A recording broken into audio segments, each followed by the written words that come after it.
Hey! Hi, welcome to Moss. Oh, he said. Again. Again. Alright, today's topic. The Chinese built a ghost town in Angola. Or did they?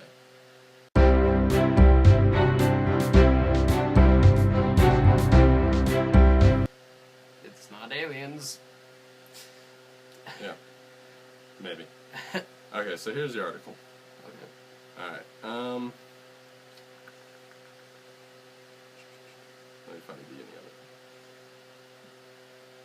Bear with us.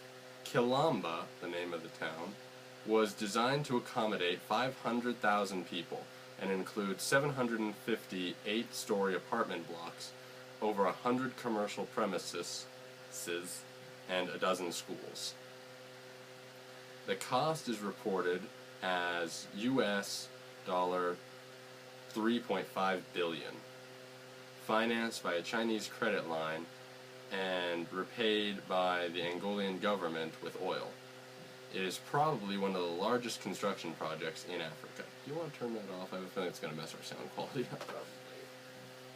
Want to restart? No. So the Chinese are building giant structures in Africa, and we'll put pictures in that you can see with us. As of July 2012, the buildings are largely complete, but still unoccupied. Only 220 apartments had been sold out of the first release of 2,800. Sales have been slow because of the difficulty in obtaining mortgage loans. Guess Africa doesn't have good banks to do that. One school is in operation, but children are bussed in from other areas, as there are none living nearby. So out of the, what was it, 2,200 occupied apartments, there's no children. None. I'm sure they're probably busting from those 220 apartments. Well, they said there are none nearby. There are probably apartments all over the city. Well, yes. So they probably have children in them, just not I don't think... No. near the one specific school. No. The government plans to use some of the residential blocks as social housing. Although Quilamba contributes to meeting the election pledge made by President, say this with me, José Eduardo dos Santos. That wasn't so hard. No. Say Eduardo dos Santos. No, it's just fun to say. In 2008, to build 1 million new homes in 4 years. Why do they need 1 million? Because they need more houses in that place, obviously. They can't fill the 500,000 they have. Well, those are apartments, not homes. Angola does not have a large middle class able to buy such homes. That was stupid of them. Don't call people stupid. I am calling them stupid. Okay. So, now I know you have a large fascination with ghost towns. You like them a lot. Yeah, I do. I like Chernobyl. Chernobyl is a cool place. Which is weird. Why? 'Cause it's completely radioactive. If I had a hazmat suit capable of keeping all radioactivity out, not a lead hazmat suit, because that would be terrible. Heavy. I'd die of lead poisoning before I died of the weight. But if I had a lead hazmat suit, I would definitely visit Chernobyl. But I think ghost towns are interesting because you've got whole cities totally abandoned. It always intrigued me in movies where you have people go into these whole cities and there's no one there, and the question is, why is there no one here? There was a mystery about a boat they found that washed ashore, and there was no one on the whole boat. There weren't even skeletons on the boat. And they couldn't account for what happened to the whole crew. I can't remember what it was. I think it was a Spanish ship. But it's the concept of the mystery of why is nobody there. That one, I mean, that was just poor project planning. I can't wait until someone excavates that place as an archaeologist a couple hundred years ago. No, that one? The place in China. It's in Africa. Or Africa that the Chinese are building, which is... Why is China's government getting involved in Africa? Because ours... I don't know. It's like, hey, we want to build a giant city Because no one will inhabit in your country. China has the man-hours to contribute to something like that. Africa apparently had the oil to give to China. I mean, everything is seemingly paid for there, except Yeah. for the houses. So now Africa is stuck with this giant city that no one can fill, which is kind of intriguing because you don't think of most people just building whole skyscrapered cities from scratch. Yeah. That is kind of weird. Normally you'd build it and make a smaller city bigger Mm-hmm. or something. Yeah, I mean, there's a lot. And I think it was built just in the middle of nowhere. Nothing nearby, no rivers, nothing of interest. There should be rivers nearby.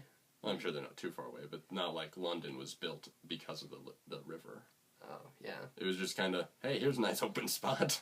It's probably open for a reason. Well, yeah, so they could build giant empty cities. Of course. Mhm. That's why they picked it.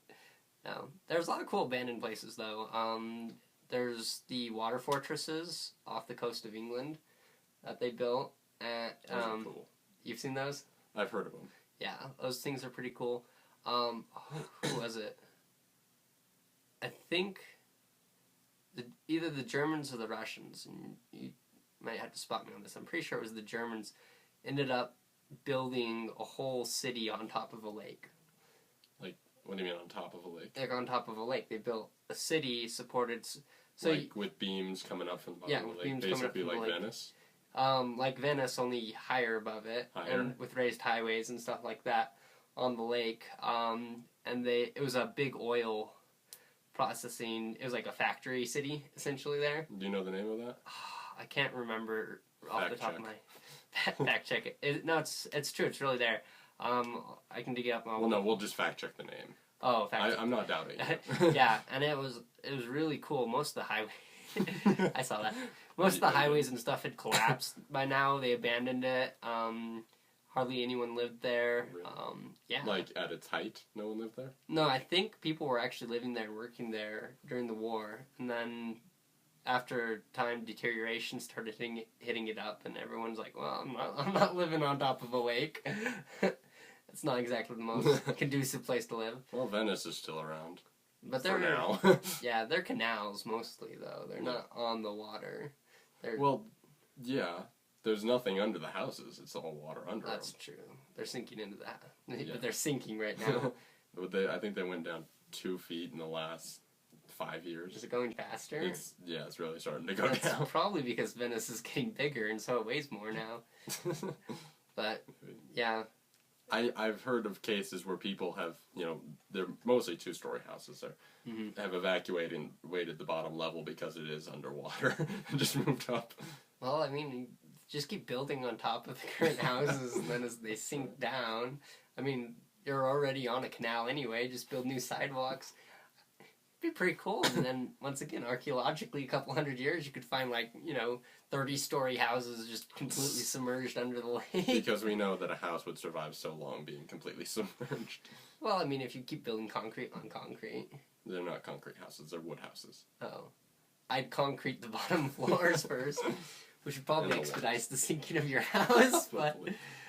yeah, I mean, the concept of house lakes, even abandoned cities, though, reminds me a lot of The Hobbit. Think about Lake Town, okay? You've got the town on the lake. It's not abandoned. That's not abandoned, but where it is abandoned, Dale is abandoned right next to it. That's true. A lot of people don't think about that, about the city at the bottom of the foot of the hill of the mountain, Lonely Mountain. It's built on land. It's not Lake Town. It's completely City of abandoned Dale. as well. City of Dale to finance the Kingdom of Erebor. Yeah. And so, I mean, I was completely wiped out by the Dragon Smaug, but So there's that ghost town. Now, in contrast, we've also got Kowloon Walled City, the most densely populated city until 1992, when it was evacuated. oh, they evacuated They it? did. So during its final years, Kowloon Walled City became the most densely populated place on Earth, with 50,000 people crammed into a few city blocks. Experience the city with this photographer. Yeah. Oh, yeah, with So, all the pictures. Look at that. Mhm. And we'll show this picture to you too. Yeah, we're hoping these things aren't copyrighted. Actually, if they have copyrights, they have little copyright symbols in the bottom, so don't steal these. Don't do it. It was calculated that the city had 330 families living inside the 300 interconnected high-rise buildings, if they can be called that. See, that reminds me of something out of a game. It does. Like, I don't know, I think of BioShock, but I've never played that one. Not BioShock. I'm thinking more... Well, there you go. At night, the massive structure of Kowloon Walled City lights up and looks like something you would see in a different desolate world. Yeah. Why does it light up still? Well, this picture was taken in 92. Oh, okay. They all left their lights on. Governments had to pay that energy. This looks... Oh, that looks very similar to actually Deus Ex Machina. No, not Deus Ex Machina. Sorry, Deus Ex Human Revolution. Don't know what that you is. go to Japan in the future, and it looks almost identical to that. It's like a super densely populated place with high rises everywhere. Where is the city found, or? I'm not sure. Because the writing looks. Kowloon. Scroll down. Let's see if there's any writing. Like to the bottom. Yeah, there. That one of the city. It's in China. I remember reading that Yeah, it it was looks China. Chinese, but. So yeah, people basically live on their roofs because there's no natural sunlighting, because they're built into the middle of a building, basically. That's Yeah. their grocery store. They have one. I think they'd have more than that. This grocery store owner was a lover of cats. He had 7 cats. Wow. I don't know why this was relevant. Take it he's looked at this whole article already. I have, because I've done research. He's done research. He doesn't want to lose any fact checks. Oh, interesting point on the fact checks from last our pilot. I was right. Blackbeard was the real pirate. I already put it up. Oh, you already did? Yeah, I fact checked it. Oh, he fact checked it already. He didn't tell me this. That's because he doesn't want to be involved in the editing process. I'll edit them if you want me to. I just don't have anything that can edit stuff. What do you mean you don't? I did it on this. Oh, well, maybe I can do the editing then. You can too. And then I'll make it higher quality. Fact check. No, just kidding. This one I will win. In 1992, the government of China spent around 2.7 billion Hong Kong dollars in compensation to the estimated 33,000 families and businesses. Some people were not satisfied and tried to stop the evacuation. That would have been a very interesting war to watch. A war that took place in this city. Someone made war in the city? Well, they protested and tried to stop the evacuation. Where? There's no street to march down. Well, I think there's a gap right there. Could be. Maybe. I don't know, they don't know what we're talking about. Yeah. You have to put up a picture now and circle it.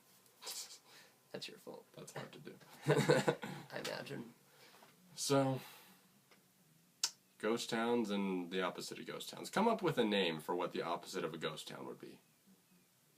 Leave comments about what that would be. And don't just use like metropolis or something. Make it a cool word.